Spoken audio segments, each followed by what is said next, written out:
然后你要为了一幅画里边的节奏啊、自然的怎么的，你要观察这些头发是不是有一些雷同的地方出现。什么叫雷同呢？我看这头发啊，好像都是很凌乱呐、很自然呐、哪里雷同？我还是可以看出一些地方有雷同哈。比如你看这里，看这个位置，这里一条线，这条线，这条线，这条线，这条线，是不是这几条线？特别是这三条线，它很相似，这就是一个不好的，它太像了，不自然，所以我们要把它调整一下。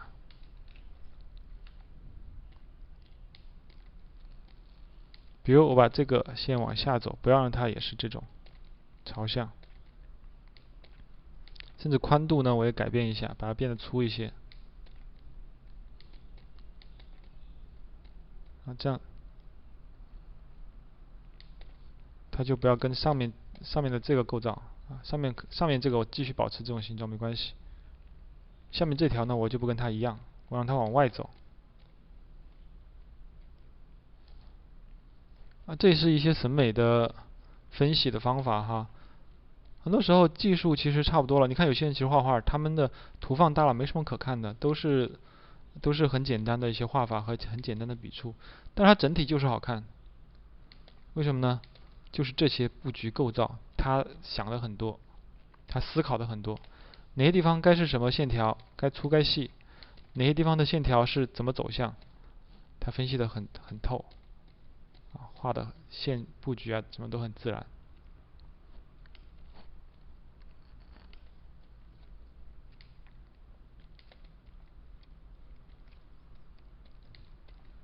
然后这里也是牵涉到一个节奏，我们经常说节奏，其实节奏就是疏密详略，对吧？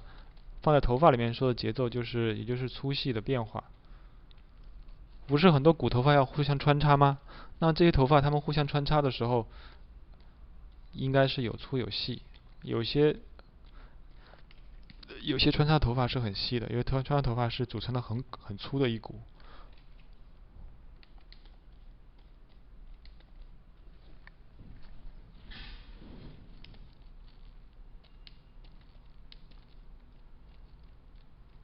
这样才会显得丰富自然。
那这些靠后面头发，那么细节可以稍微少画一些哈。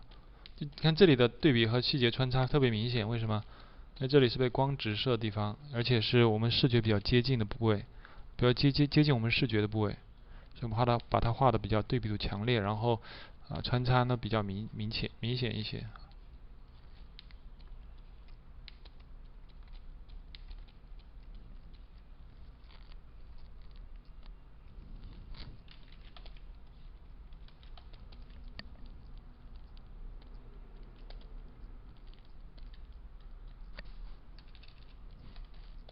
你看这里我是一个暖色在画，这里比较厚，不让它很透，一个暖色。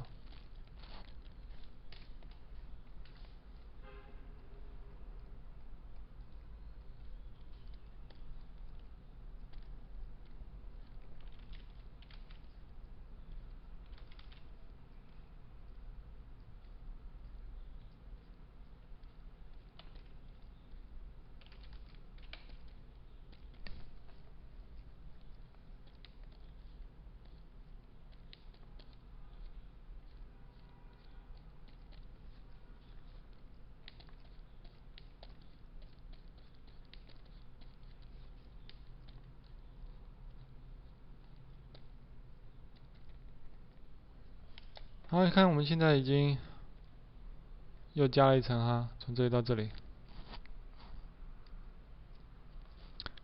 比较一下哈。比如说我把这2层开关看一下，特别这一层啊，新加的这一层，好像有点细节是有了，但是好像有地方感觉特别这一块哈，这一块这种感觉很舒服的这种穿插，感觉好像这个就消失掉了，对不对？你看我画画也会这样，我画画都会细化之后可能没以前好看，都可能会这样，这很正常，每个人画画都有可能这样。所以分了一个层，保存一个步骤，然后回头再看，再做调整。比如把这个图层复制一层，放在这里备份，然后我把它拿来用喷枪，我反复的开关这一层，看到底失去了什么，获得了什么。我们细化的时候获得了细节，可能会失去一些整体的感觉，这个很正常，这很正常。所以我看一下这一块我觉得好看，我要把它保留出来，要把它擦掉，露出下面的。再观察一下哪些地方是好的，被我们弄没了的这一块。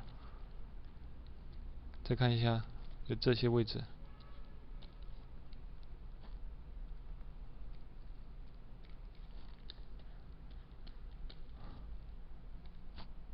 再比较一下。你有看过国王的诅咒那幅图的作画过程的应该是，如果有看过那个的话，你们应该知道，我上面讲了一些绘画的时候所经历的一些心理阶段哈。这几个阶段，你可能会遇到很多的问题啊，比如我都会这样，我在细化的时候也会遇到说越画越难看，很有可能，每个人都有可能啊，越画越难看。那这个是我一个方法，就是保存前面的步骤，然后对比来看。比如现在我觉得 OK， 擦掉这几个不太好的部位之后，现在是获得了细节，而且没变难看。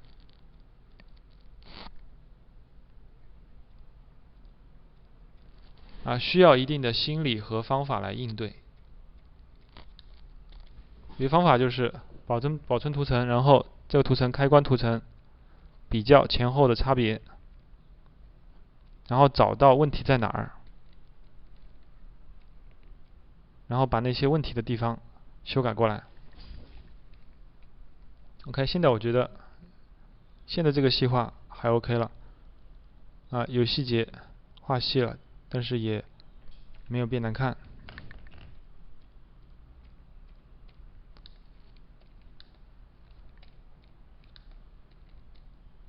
找到问题所在，把它做修改。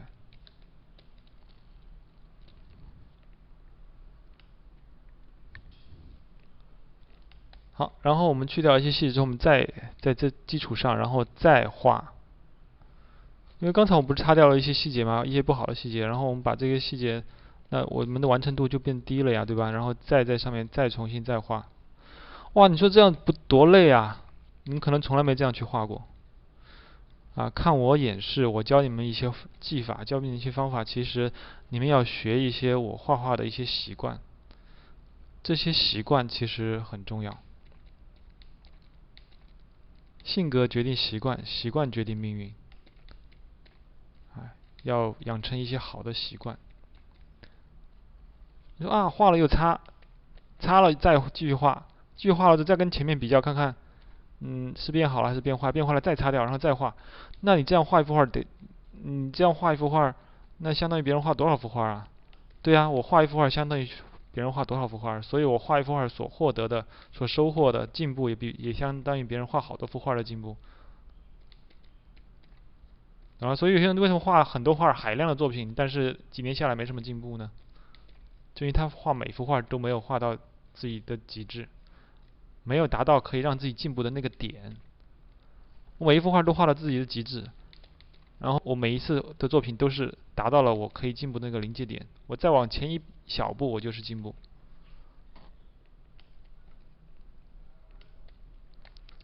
好，所以说这个绘画的一些理念也传达给你们。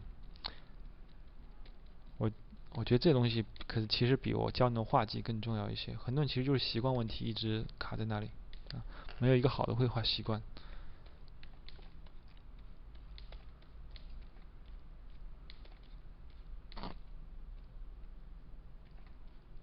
好，在这基础上，然后再画。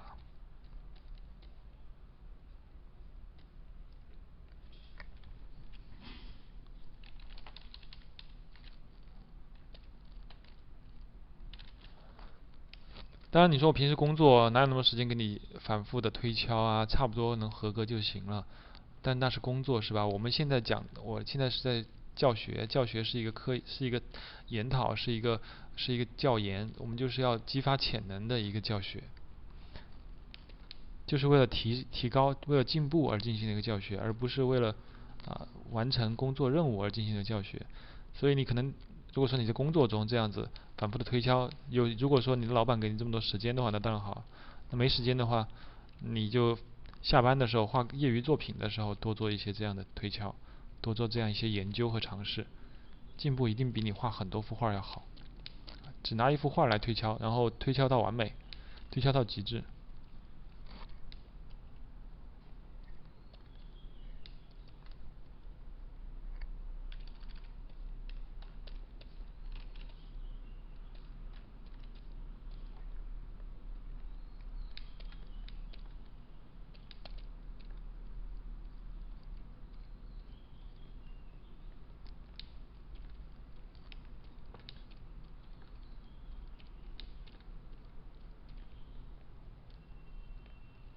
好，剩下的我们要再换另外一种工具来细化了，叫做选区。选区工具画头发超赞的。选区工具，选区工具画头发，你说把一根根头发全部选出来画吗？累死你你也不需要，也不需要。我们只要把我们最漂亮的、最精彩的一些地方用选区来强化一下。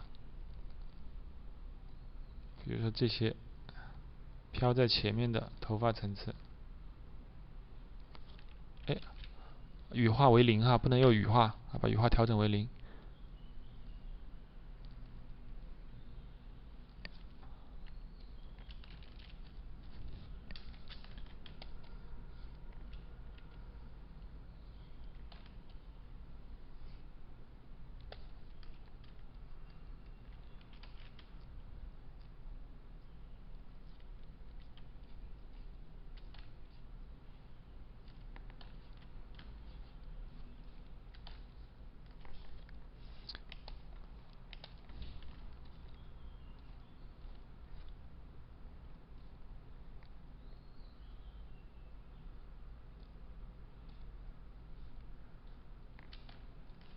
好，我们加一层，就单独的来精修这个头发。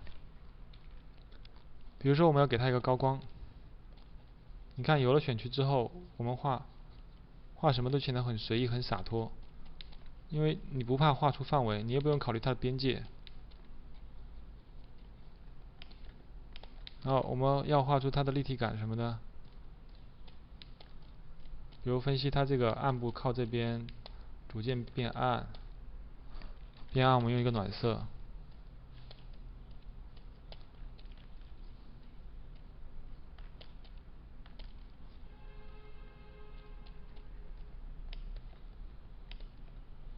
OK，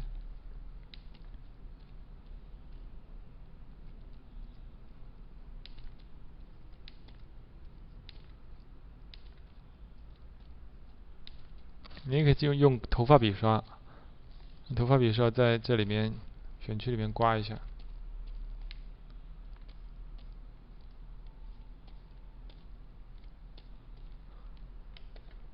它就是我们这个头发最亮点的视觉中心。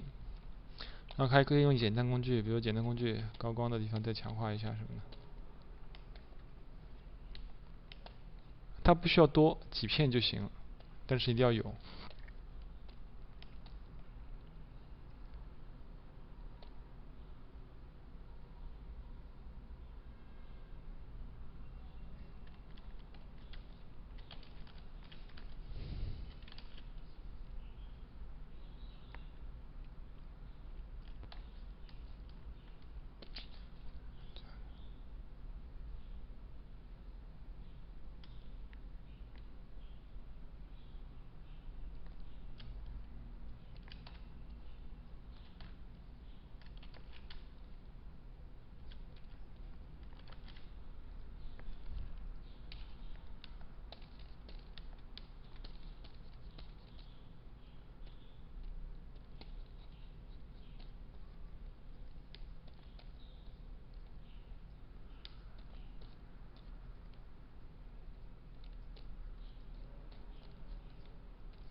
你也可以选一些，不一定反选头发丝儿，选一些镂空的地方，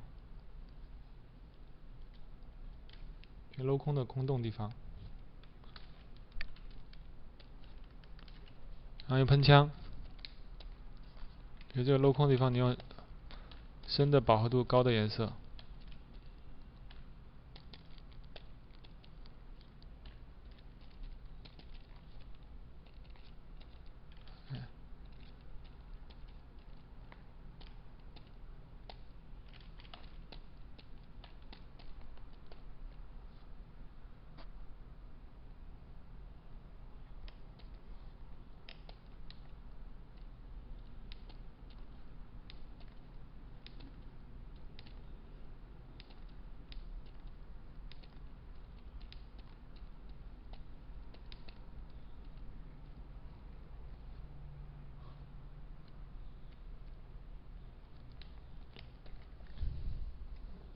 这样会有一些很有质感的头发在前面点缀。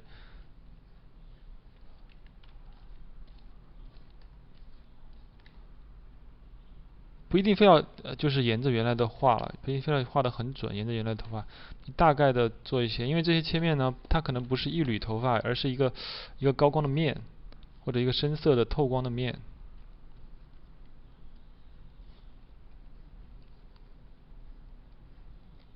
是我们一些想要去强化的边缘。这次我点评里面有些同学我说你们画的太糊了，太模糊了，很多地方需要抠细，一些边缘要掐出来，不要画的模糊。其实就是缺一些特别锐利、干净的边缘。我们现在要做的也是这个。这个其实是一种人的视觉心理。人的视觉心理呢，他喜欢看到那种很就是一部分很锐利，一部分很模糊，就是那种虚实相间的。就看到有些地方，比如选区里面的这些地方，感觉非常的清晰锐利，但是又看到一些地方，比如这些没选的地方又很模糊，他就觉得自己看到了很多丰富的效果，很多不同的丰富效果，就觉得很满足，就很爽的感觉。所以人的视觉的一个需求，你要研究一下，人喜欢看什么样的东西。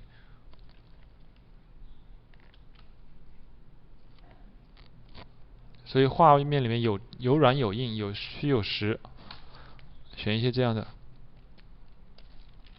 然后比如这地方用喷枪高光，你看我其实只要这个边儿，只需要这个很硬的边儿，我没有整个这样一下喷下来，只要这个边儿，好像有一两处是非常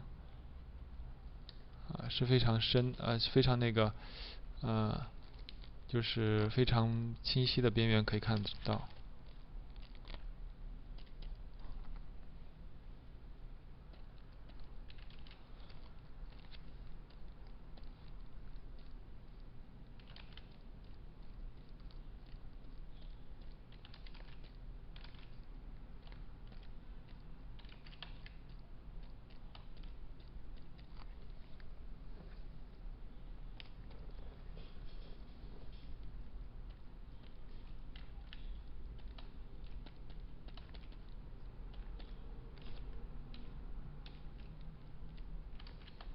你看这个选区本来是这样一个方的，我喷的时候是这样子，从边缘这样往上喷。那本来如果你一直喷的话，就是这样一块方块，那肯定难看的。啊，你看我是这样，从边缘喷一点点小角这样上去。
好，基本上画了这几个哈，然后其实也有一些做出来之后觉得很有点不太舒服的地方，把它擦一下，再整合一下。比如这些地方擦一下，做自然一些，让它擦一下，它过渡自然一些。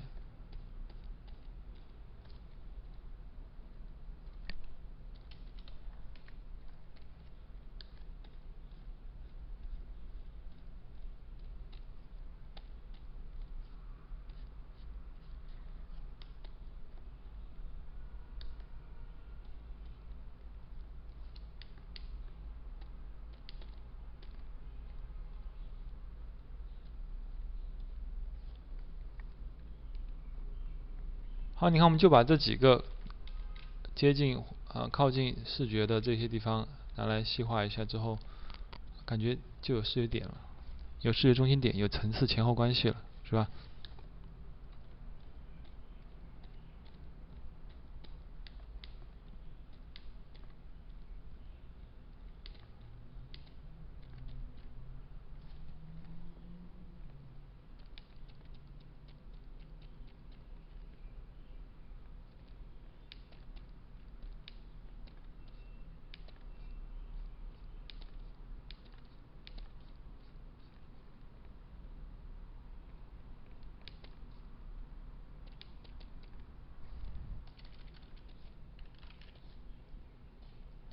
好，这个时候我们要加入一些细丝儿，更细的程度，就头发里面更细的细丝儿。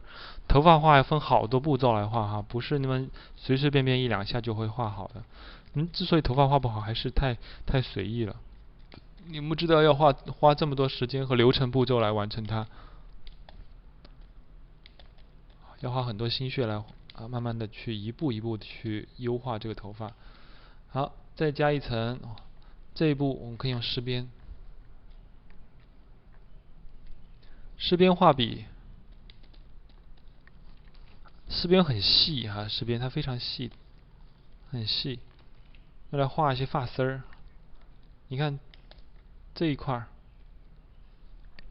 我们这样沿着这个方向这样画一个发丝儿，甚至画几条很细的感觉的发丝儿，分层哈，分一层呢。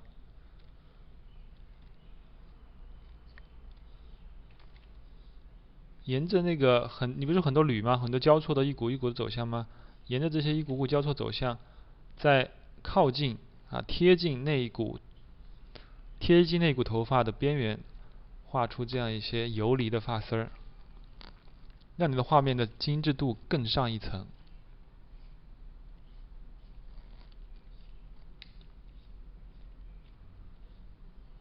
若即若离的跟着原来那一股的边缘去走。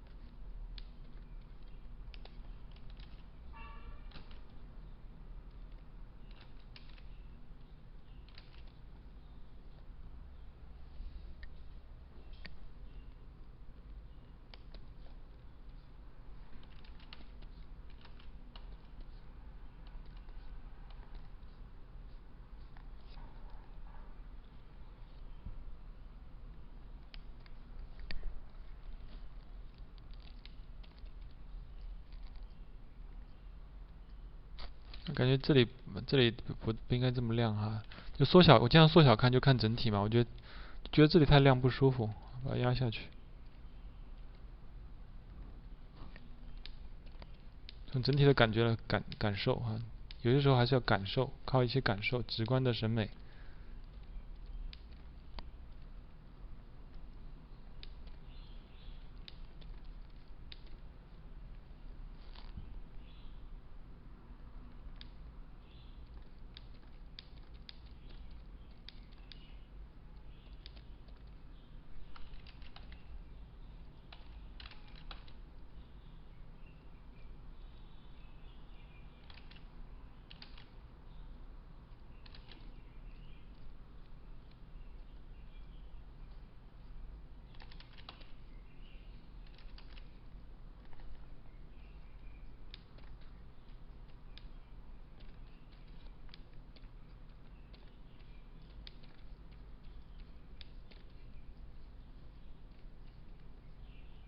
它里面有头发是这样走的，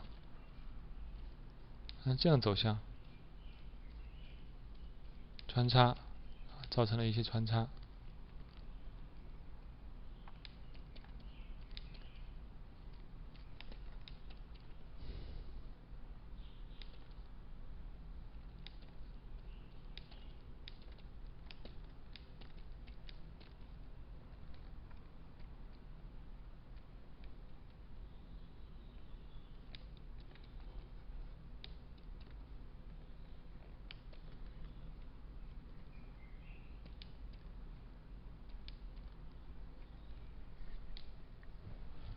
头发之间穿插投影，看这个头发，投影。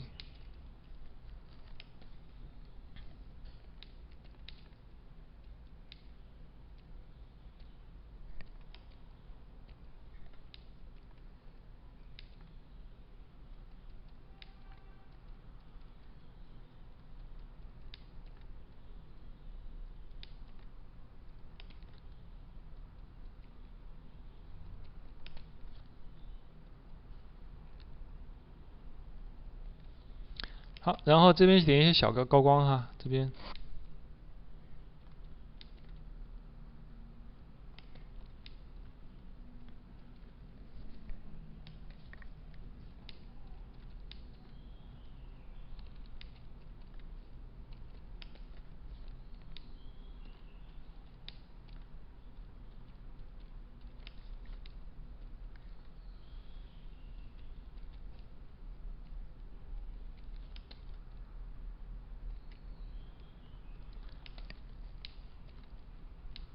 最后你用这个笔刷点的时候哈，不是画那种线，而是画一些点，你看高光点。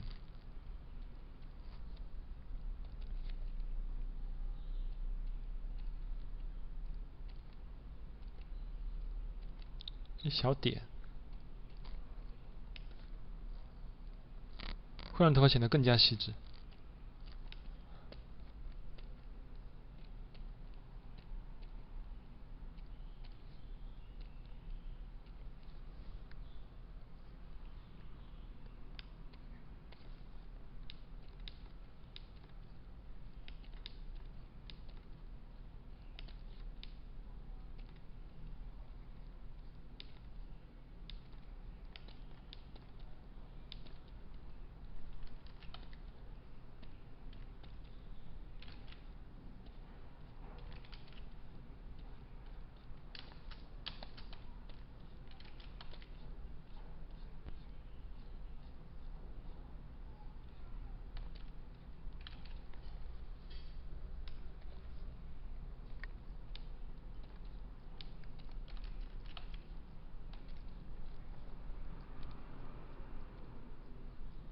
看这一层，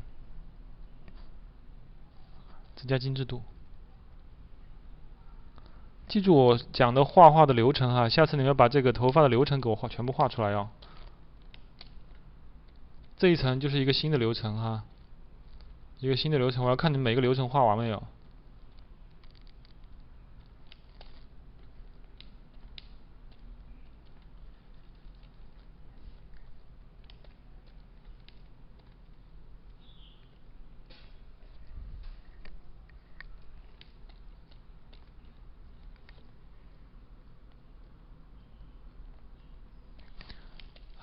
前面的细化我们画的很细了，后面要不要画这么细呢？没必要。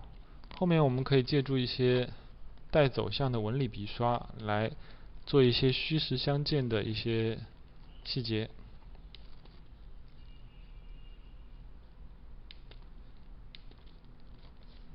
什么纹理笔刷呢？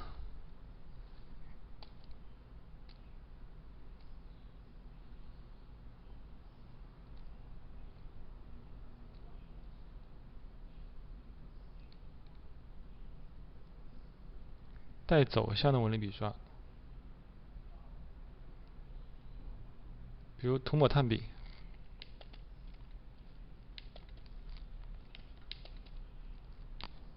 把这些稍微给它来一点这种纹理的颗粒感，会丰富你暗部的细节，但是又不会显得太抢眼。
好了，现在所有头发里面最难画的一种已经帮您示范完了。